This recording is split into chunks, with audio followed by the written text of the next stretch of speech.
Okay, Rabotai, this is what Vico picked. He wants to learn about Pidoyetz, about Chokhmah, wisdom. Wisdom. Let's see what he has. Ashrei Adam Motzah Chokhmah.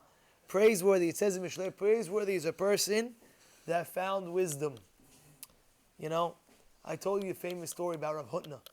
You have to understand, Rav Hutna was a massive tzaddik, Tamid Chacham, massive gadol ador. He was the Rosh Hashiva of Chaim Berlin over here, yeah? So let me tell you a story. One time, there was a hijacking, right? And he was on the plane in the early 70s when the plane got hijacked. And each person that left the plane, basically, everything was being taken away. You have a wallet? Oh, you have jewelry? Oh, you have this? Oh, you have that? So they came to Rav Hutna and they asked him, Rav Hutna, what was going through your mind when they were taking out everything? He said, one thing they can't take out. The Chokhmah of the Torah that they can't pull out. They can take my belongings. Yeah, take my belongings. What do you want? Okay, take $300, $400, whatever you want to take. You know what I'm saying? Take my wallet, take my watch, take my jewelry. But the Chokhmah, the Torah, what are you going to do? Vacuum it out of my head? No, they can't do that. You hear what's going on over here? Praiseworthy is a person. Ashrei Adam Matzah Chokhmah. Ashrav ba'olam hazeh. Praiseworthy in this world. Ve'tov la'olam haba. And he's good for him in the olam haba, his world, the next world as well. Whatever wisdom you acquired here, that's what you take up there. It's not a joke. It's a real thing. You know, one time they have a real. Ve'zo mitzvah da'aval ben l'gadol Torah. That's why a person has to know the father has to make sure that he has to teach his children. It's a mitzvah for the father to teach his children. You know what I'm saying? He says, especially he's going to have nachat. He's going to have so much pleasure. Imagine you go ahead and you give over to your children. You know, sometimes a person is in yeshiva, right? You put your child in yeshiva. But he needs that extra push. He needs the extra pull. So therefore it's good. It's good. Even though a person might say, are you ready? I'm ready. He's already in yeshiva. He's ready. Take on the side another avrech kolel, or another person to teach him extra Torah on, let's say, on the days like on a Sunday, or once in a while. So therefore, the son, he's going to be fluent in the Torah. Go look. How many parents are so happy at the end after? Let's say he's a Baal Koreh, the son. I'm giving you an example. Or the guy knows the whole Mishnayot, or the guy knows the... Yeah. וזה הדבר המפורסם, אבל איש שם לב על מוסור נפשו על הדבר הזה, כונס בבית, קורא גם בבית לבית, לפי רוב הטובה, ויותר חיוב הרמי על נוטרי קרתא, לכל בעל אתר לעמוד, ולא עיקר עסק התורה הוא כדי לשמור ולעשות, אם כן די ללמוד קיצורים, ולא צדקו, וידוע שרוצה לזכות בכותרה של תורה, צריך שלא חיבה יתרה ושכדאי רבה יומם ולילה. If a person wants to be zocheh for the Torah, he writes over here, you want the wisdom? You got to work hard for the wisdom. Day and night. What does the Rambam say, Rabbi Shasho? Don't lose one night without Torah learning. Don't lose one night without Torah learning.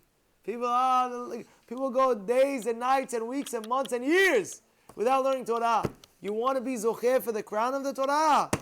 Person's got to constantly work hard day and night for the Torah. It's very hard sometimes. What is the meaning of this? They'll work hard and hard. If a person says, I worked very hard, I didn't understand it, don't believe this guy. Why not? Because a person will get special siyata d'shmaya, special divine help from Shamayim when he worked hard for the Torah. He's going to be able to understand it. It says about the Arizal, he would sweat so much in the learning. He would learn so hard that he would sweat. You heard that? I don't know. When's the last time you sweated when you were learning Torah? Tell me. You don't even break no sweat, you, huh? He's saying the Arizal broke a sweat. Only when we're playing basketball, only we know how to sweat. When a person's learning Torah, he has to sweat. What do you mean? But Rabbi, how do you even sweat? You got to work hard. You got to try to figure it out. A guy doesn't understand something. Okay, next topic. Oh, he doesn't understand. Okay, next topic.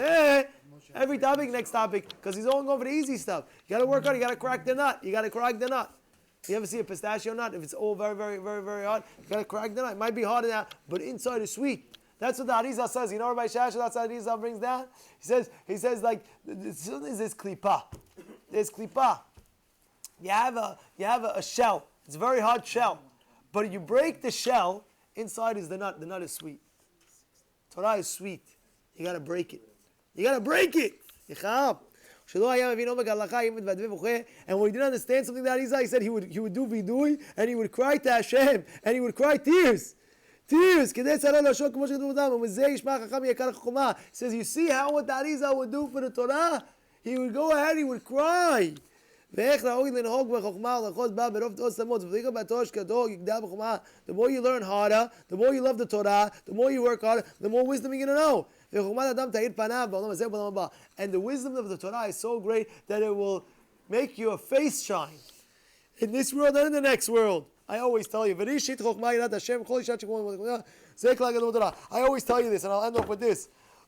It says in the in Mashiach's time, after whatever, at the end of days, the person's neshama, his neshama is going to be his neshama is going to light up. Now, pending on the Torah and the mitzvot and the person that he did, that's how big the light is going to be. If a person did a lot in this world, a lot of Torah, mitzvot, and everything like that, so his neshama is going to light up like the sun. Not so much like the moon, not so much like the star if he didn't. But if he didn't do anything, very, very little, you know the night light, you go to the bathroom, you have the night light, a small little night light. He didn't do so much Torah mitzvot. How do you want it to light up? But the more Torah mitzvot, the more you're going to light up, the more your face is going to shine. This is the great Musar Palacci is teaching us.